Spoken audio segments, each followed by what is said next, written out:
बहुत समय पहले की बात है। एक छोटा सा गांव था कसेरी।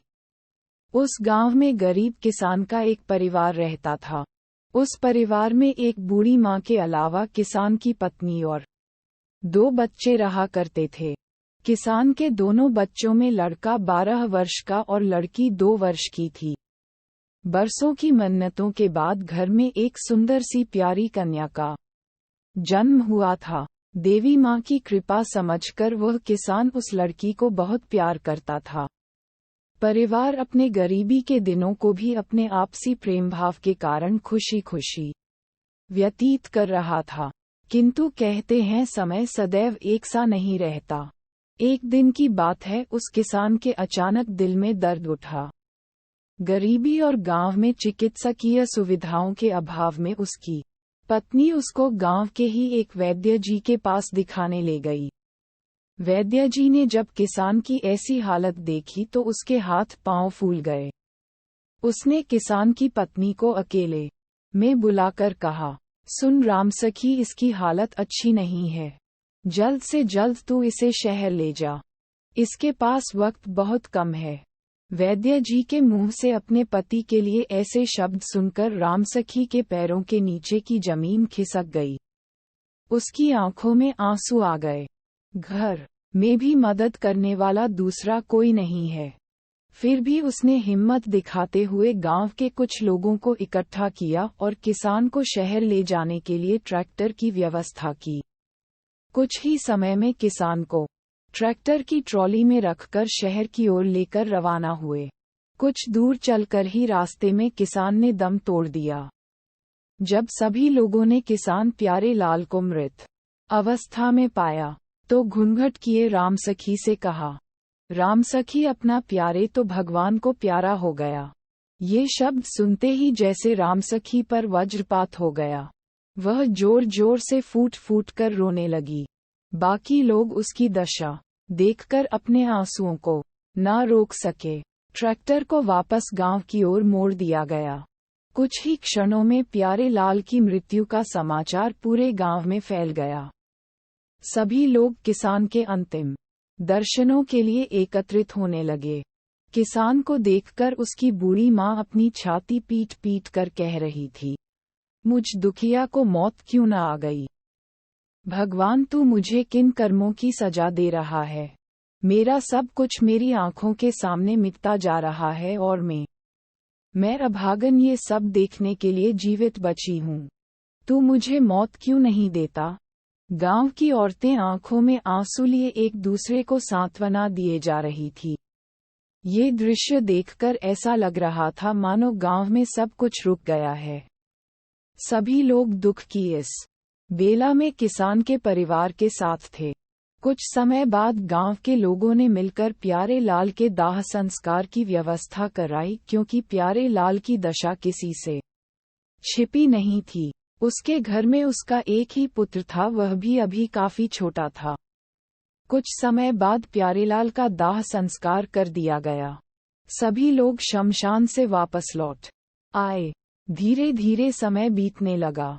किसान प्यारे लाल की मृत्यु से उसकी बूढ़ी माँ काफी परेशान रहने लगी।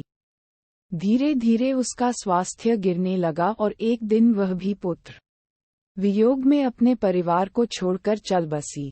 कुछ ही समय के अंतर से हुई 2 मौतों ने रामसखी को अंदर से तोड़कर रख दिया। उस घर की सारी जिम्मेदारी अब उसी पर आ पड़ी। थोड़ी सी खेती और घर की सारी जिम्मेदारी से रामसखी बहुत परेशान रहने लगी। दुख की इस घड़ी में उसकी मदद करने वाला पूरे गांव में कोई भी न था। वह सोचने लगी कि हम दुखियों की कब तक कोई मदद करें। टूटी को क्या कोई बूटी देगा। जब हमारी किस्मत में ईश्वर ने इतने सारे दुख लिख दिए हैं तो भला कोई सुख कैसे दे सकता है। धीरे धीरे घर की आर्थिक स्थिति गिरने लगी।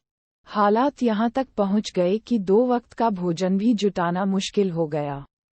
बेचारी रामसखी से ये सब भार उठाया न गया, तो उसने किसान के एक मित्र गोपाल से कहा, भाई साहब, आप कुछ करके मेरे लड़के को शहर में कुछ काम दिलवा दो।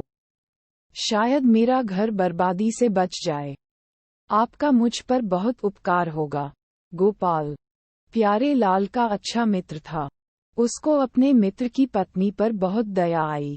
उसने अपने शहर में एक जानने वाले से कहकर शहर के ही एक ढाबे पर काम दिला दिया। छोटी सी उम्र में जिन बच्चों को खेलना कूदना चाहिए था वह अब जिम्मेदारियों के तले दब गए। मजबूरी ने उस बालक को छोटी सी उम्र में ही जिम्मेदारियों का पहाड़ उठाने के लिए तैयार कर दिया। माँ ने अपने कलेजे के टुकड़े को जब शहर के लिए रवाना किया तो उसे गले से लगाकर रो पड़ी और कहने लगी, बेटा मुझे माफ कर देना, मैं तेरा दायित्व ना निभा सकी। इस हालात में इसके सिवा मेरे पास और कोई चारा भी तो नहीं है। लड़का भी माँ के गले से लगा सुबकता रहा। हालात का मारा परिवार करे भी तो क्या करें। अब किसान का बेटा बंटू अपने काम पर शहर पहुंच गया। वहां वह दिन भर मेहनत करता और शाम को भोजन करके सो जाता। धीरे धीरे समय बीतता गया। बंटू को काम करते अब पूरा 1 महीना बीत गया। आज उसकी पगार मिलने वाली थी। बंटू को जैसे ही पैसे मिले उसने उन पैसों को गांव के ही एक व्यक्ति द्वारा अपनी मां को भिजवा दिए, जिससे वह अपने घर का कुछ खर्च चला सके। मां को जब बंटू द्वारा भेजे पैसे मिल गए तो उसे जितनी खुशी पैसे मिलने की हुई उतना ही दुख अपनी नन्ही सी जान को दूर करने का भी था। कुछ वर्ष यूं ही बीत गए। अब रामसखी के दोनों बच्चे बड़े होने लगे थे, लेकिन समय फिर बदला। रक्षाबंधन का त्योहार अब निकट ही था। माँ ने अपनी बेटी से कहा, बेटी इस बार अपने भाई को रक्षाबंधन पर घर आने की सूचना दे दे। माँ के मुख से अपने भाई का उच्चारण सुनकर बंटी का मन खुशियों से भर उठा। 10 वर्ष छोटी होने के कारण वह अपने भाई को ठीक से पहचान भी न पाती थी, क्योंकि बंटू छुट्टियां न मिलने के कारण घर पर बहुत ही कम आ पाता था। बहन खुशी खुशी गांव के डाकिया चाचा के पास गई और बोली, चाचा मेरे भाई को रक्षाबंधन पर घर आने की सूचना पहुंचा दीजिए। मैं भी इस बार अपने भाई को जी भर कर देखूंगी और उसे राखी बांधूंगी। उसने हमको इतना बड़ा करके अपना फर्ज तो पूरा किया, अब मेरी बारी है।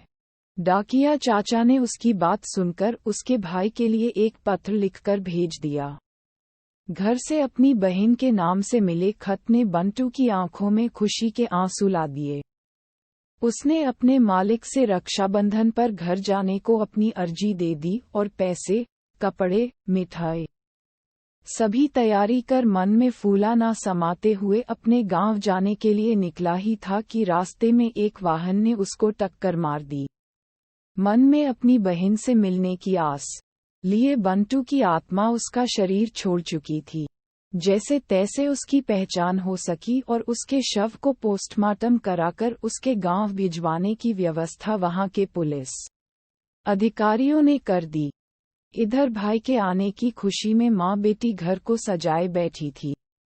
माँ कहती कि मेरा लाल आ जाएगा तो मैं उसके मन का खाना बनाऊंगी, और बहन कहती कि मेरा भाई आएगा तो मैं उसको जी भर कर देखूंगी कि कितना महान है मेरा भाई। किंतु जैसे ही बंटू की मृत्यु की सूचना उसके घर वालों को मिली, मां को चक्कर आ गया। गम की मारी रामसखी यह सदमा बर्दाश्त न कर सकी। रामसखी के जीने का मकसद ही समाप्त हो गया। अब वह तन और मन से बीमार रहने लगी। परिवार के सदस्यों को खोने का गम उसके तन और मन को लगातार कमजोर किए जा रहा था। धीरे धीरे 1 वर्ष बीता। अगले वर्ष जब रक्षाबंधन का त्योहार आया तो रामसखी को अपना गुजरा वर्ष याद आ गया। अंदर ही अंदर वह इतना दुखी हुई कि उसका हार्ट फेल हो गया और वह भी अपनी बच्ची बंटी को अकेला छोड़कर प्रभु के पास चली गई। अब बेचारी छोटी सी जान बंटी पूरे घर में अकेली ही रह गई। उसके पास रोने के लिए आंसू भी ना बचे। अपने हंसने के दिनों में रोते रोते उसके आंसू भी सूख चुके थे। मां को मरे अभी कुछ ही दिन हुए थे कि गांव के लोगों ने उससे मुंह मोड़ लिया। उस गांव के कुछ सयाने लोग तो उस नन्ही जान की जान लेने की तरकीब सोचने लगे। बेचारी बंटी गांव में जहां तहां काम करके मांग जांच कर अपने उदर की पूर्ति करने लगी। जब भी उसका मन दुखी होता तो वह गांव से बाहर बने एक मंदिर में जाकर बैठ जाती। वहां बैठकर घंटों कान्हा जी से बातें करती। लोग जब उसे इस हालात में देखते तो कुछ उसे पागल कहते और कुछ उस पर भूत प्रेत का चक्कर बताते। ऐसा कहने का परिणाम ये हुआ कि लोगों ने उसे अपने घर पर काम देना भी बंद कर दिया। कुछ दबंग लोगों ने उसकी मजबूरी का फायदा उठाकर उसकी खेती और घर को हड़प लिया और उसे घर से निकाल दिया।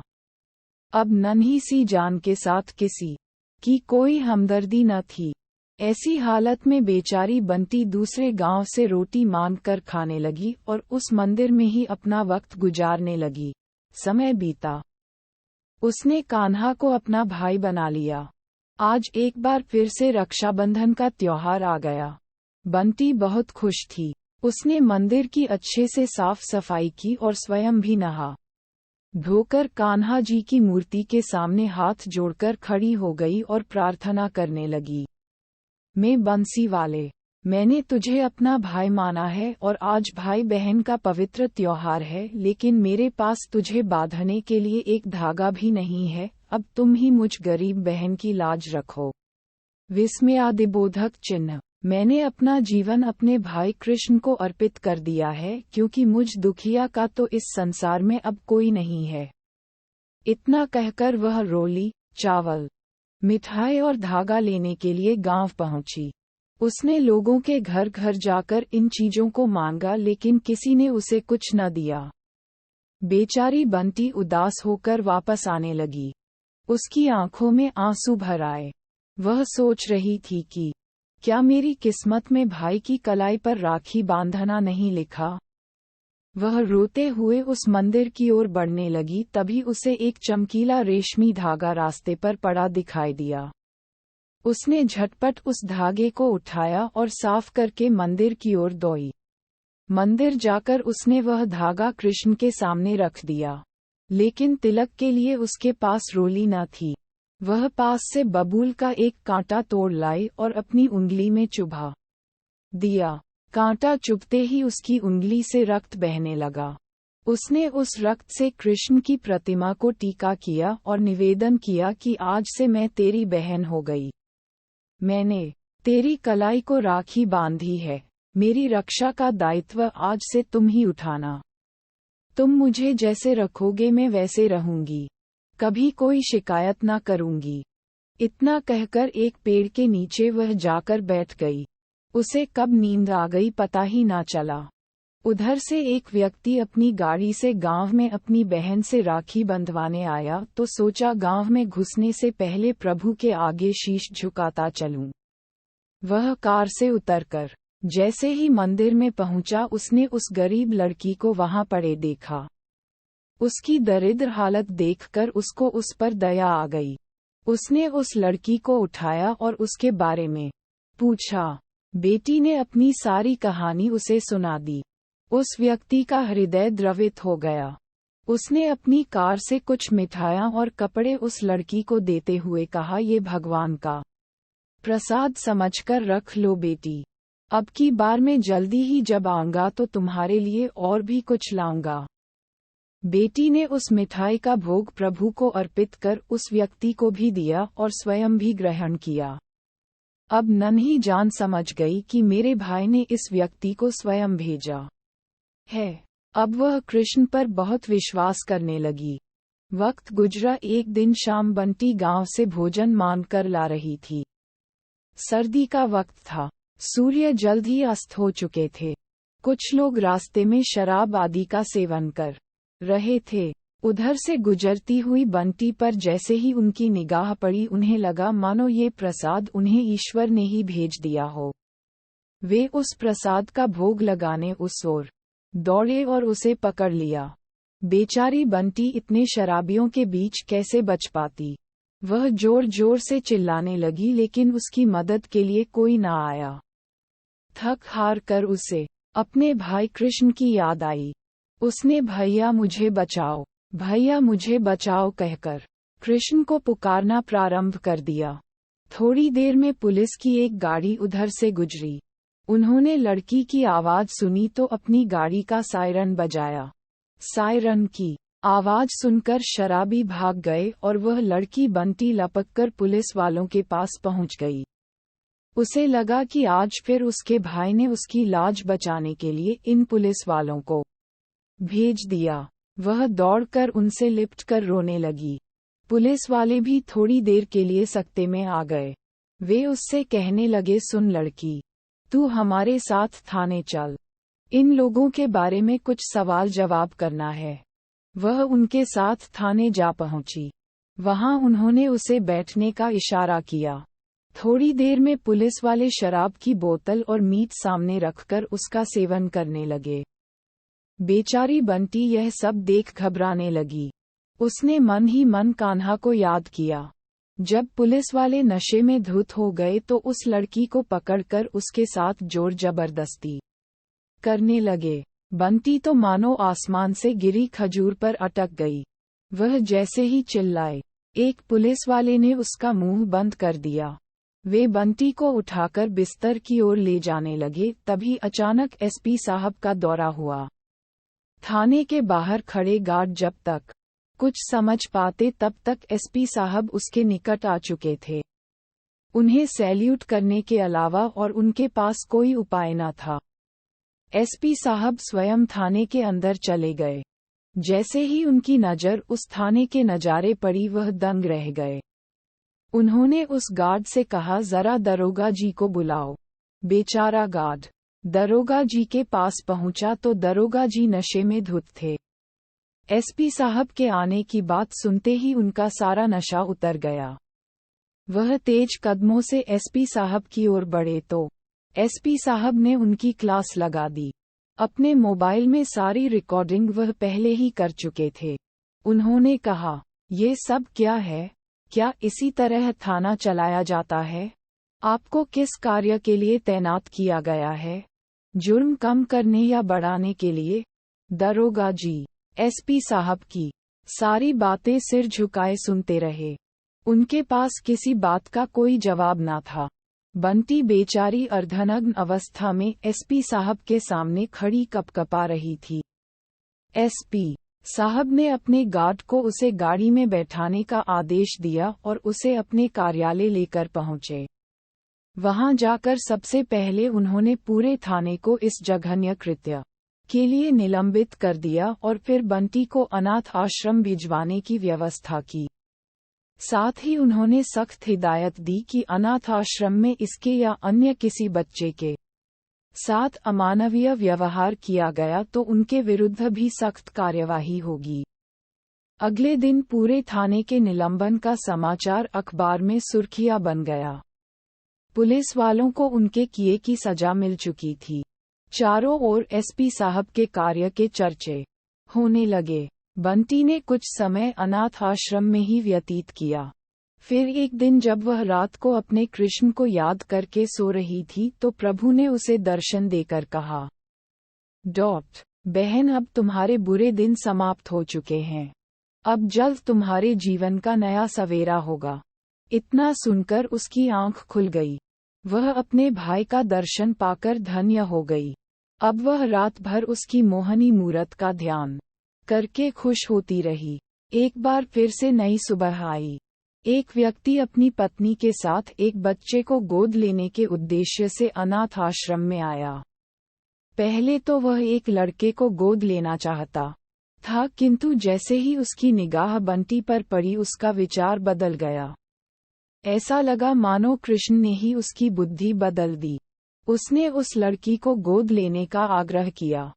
सारी कागजी कार्यवाही करने के उपरांत वे उस लड़की बंटी को गोद लेकर अपने घर पहुंचे, जहां वह उसे अपनी औलाद से ज्यादा प्रेम करने लगे। बंटी भी अब अपने भाई कृष्ण को प्रतिदिन याद करती। उसने उस घर को प्रभुमय बना दिया। उस घर में एक बार फिर से खुशियां वापस लौट आई। सच में प्रभु ने अपनी बहन की लाज एक बार फिर बचाई।